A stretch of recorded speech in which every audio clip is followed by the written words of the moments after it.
¿Cómo están? Bienvenidos a Bote Pronto. Estamos cumpliendo, ¿qué? 3 semanas ya de hacer esto desde aquí, cosa que me parece muy bien. Nacho, ¿cómo estás? ¿Cómo te va?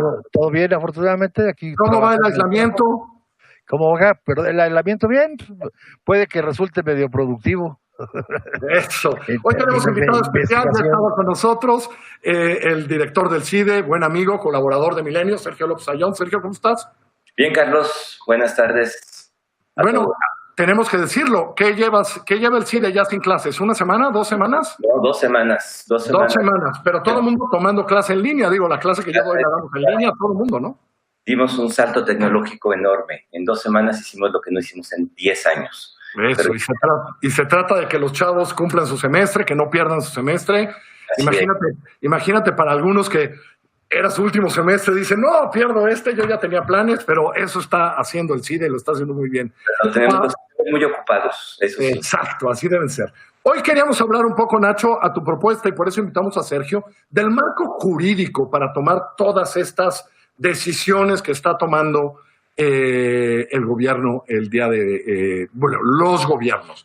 De eso se trata. Es decir, teníamos un marco jurídico adecuado, el marco jurídico está funcionando. ¿De qué se trata el marco jurídico? Algo así, ¿no, Nacho? ¿Por qué no arrancas? Digo, a reserva del que el especialista me corrija, yo veo, digamos, una cosa, o sea, precisamente desde el decreto del 30 de marzo entramos en un marco jurídico de excepción, fundamentado en la Constitución, en el artículo 73, fracción 16, que dice que para situaciones de esta naturaleza se establece una situación, pues nadie se atreve a decirle de excepción, pero no vas a suprimir garantías individuales y demás, pero sí entras en una situación especial.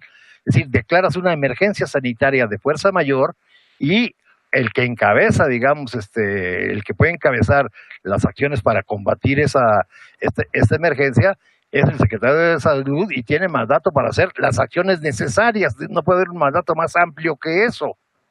Entonces, a partir de eso, hay que ver, digamos, entonces ya viene una serie de elementos bien importantes. Por ejemplo, el decreto del día 31, ¿cuáles son las condiciones extraordinarias? ¿Cuáles son las actividades esenciales y no esenciales? Que esto es básico, entre otras cosas, para la materia laboral, la materia laboral y demás. Y quisiera yo también plantear una cosa que ha estado muy en la discusión, que yo creo que yo la veo de otra manera. Es decir, que si el gabinete, que si el secretario de Gobernación, que si Marcelo, que si no Marcelo, que si aparece el presidente. Sí, pero esa es la parte política. Arranquemos. Pero la parte política esa es la parte política y tú, de verdad, de cosas, ¿no? Hay cariños que no se acaban, según veo. Sergio, el marco jurídico. Hay quien conoce la historia y sabe el marco jurídico, Sergio. El marco jurídico está en la Constitución, artículo 73, fracción 16, base A y B. Crea una institución, es una institución que viene desde la Revolución, desde la Constitución de 17, que se llama Consejo de Salubridad General, que es un órgano peculiar, extraño si quieren, pero que tiene enormes facultades, y después la misma Constitución otorga a la Secretaría de Salud la obligación de tomar medidas de excepción cuando se enfrenta a una situación de una epidemia grave o una enfermedad grave. Entonces, marco jurídico sí hay, y de hecho ha venido operando. Hay 5 decretos ya expedidos. El primero fue el 19 de marzo, que reconoce al COVID-19 como enfermedad grave de atención prioritaria. Después, el 24 de marzo, se establece el acuerdo que dicta las medidas preventivas y de control de riesgo. El 27 de marzo, muy importante, el presidente declara a todo el territorio nacional como ámbito temporal para aplicar medidas extraordinarias. Este decreto es así porque la Constitución dice que la Ley General de Salud dice que quien tiene que declarar las zonas es el presidente de la República, y lo hizo en todo el territorio nacional. El 30 de marzo, como decía Nacho, se declara la emergencia sanitaria por causas de fuerza mayor. Aquí hay una sutileza jurídica muy importante que luego, si hay tiempo, entro en ella. Y el 31 de marzo se establecen las primeras acciones extraordinarias, que aplica lo que dice el 184 de la Ley General de Salud y le añade otras medidas excepcionales. Todo esto en el ámbito sanitario. No está aquí comprendido ni el ámbito laboral ni el ámbito fiscal, pero justamente por haber declarado la emergencia, no una contingencia sanitaria, sino una emergencia sanitaria por causa de fuerza mayor, al meter el concepto de causa de fuerza mayor, va a permear todo el orden jurídico en una situación totalmente inédita en lo que puede implicar para las relaciones contractuales, para las relaciones laborales, la condición de causa de fuerza mayor. O sea, lo que dice Sergio es que esto puede impactar cualquier decisión, es decir, si esto se empieza a ir a los tribunales y tal, impacta cualquier decisión de otros ámbitos. Exactamente. Yo añadiría otra frase. Espérame. Sergio, de fuerza mayor y Sergio, lo que sea necesario. Sergio. Sí. ¿Ah? Muy importante. Ya con esta acción, con esta medida, obliga a todo el país, a estados, a municipios, a sector público, a sector social, a sector público. A ver, lo voy a decir en una palabra. Es un régimen de excepción. No hay que reconocerlo con toda claridad. Es un régimen de excepción que puede imponer restricciones a libertades fundamentales, a garantías, sin estar en la hipótesis del 29, que es de suspensión de garantías. Es decir, sí. y me parece importante esto que dices, que puede imponerlas. Sí. Pero eso se va viendo día a día y se va decidiendo y tal. Por ejemplo, aquí han dicho, no vamos a arrestar a nadie por estar en la calle. Es correcto. Podrían. Podrían. Si lo deciden un día. Pero no. Pueden, por ejemplo, si alguien alguna actividad no esencial se niega a cerrar, pueden establecer sanciones administrativas. Sí, sí pueden. Sí, ¿Queda clara la diferencia, no sé, Carlos? Sí, creo que queda claro. Es decir, lo que tú dices es un régimen de excepción en términos de que así lo plantea el decreto, ¿no? Pero todavía la decisión es esa. Déjame preguntarte, Sergio, esto con las decisiones de los estados, es decir, ¿cómo funciona el federalismo en términos de nuestro marco jurídico? Porque hay estados que han tomado medidas más excesivas, otros que que las han tomado menos. ¿Se afecta por lo que hace la federación? Sí, en este momento ya sí está afectado. Antes de estos decretos, no. Justamente los estados empiezan a actuar ante lo que parece falta de acción del gobierno federal o del Consejo y de la Secretaría de Salud. Pero desde el lunes que se emite ya el decreto y el martes las medidas, en mi opinión, ya obligan a todo, y así lo dice la Constitución, a todas las autoridades administrativas de todo el país. Ya entramos en una etapa distinta. Nacho. Es decir, yo creo que ahí hay un punto muy, muy importante. Si cambian las cosas a partir del decreto del 30 de marzo, yo veo ahí dos cosas que me parece la pena comentar. Una de que se ha estado discutiendo muchísimo es la de lo laboral, ¿no?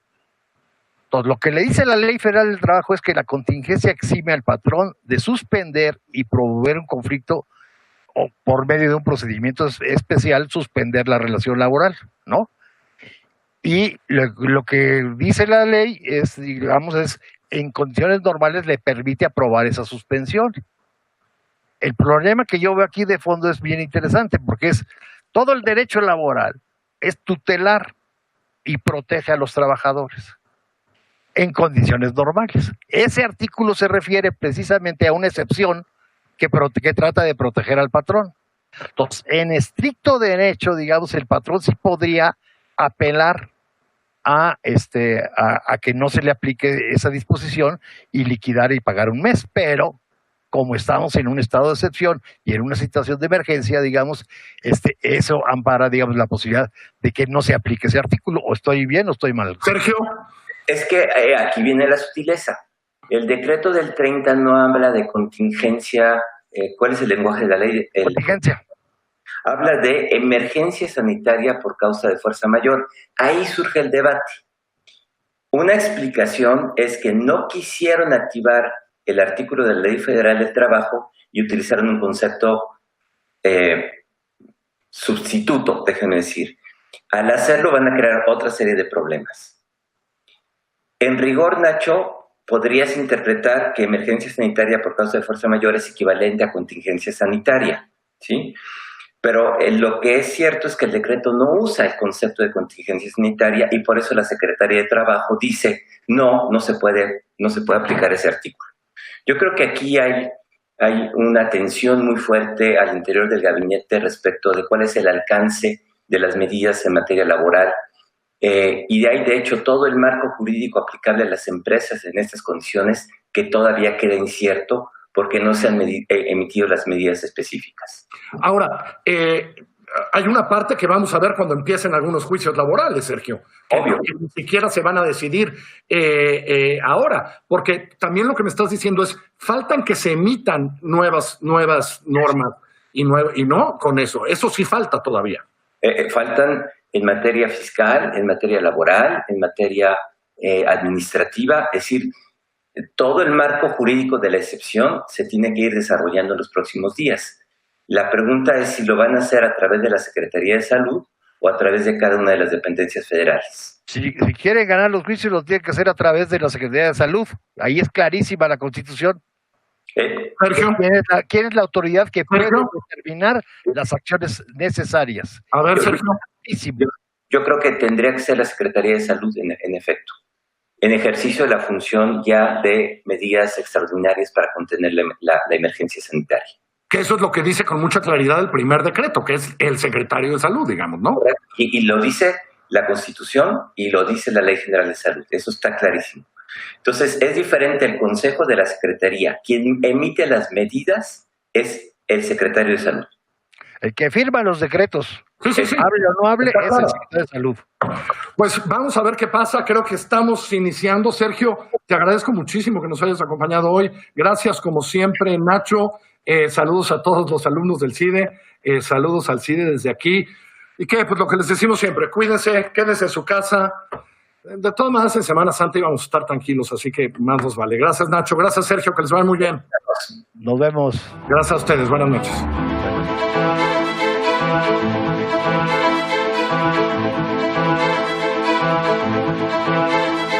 noches.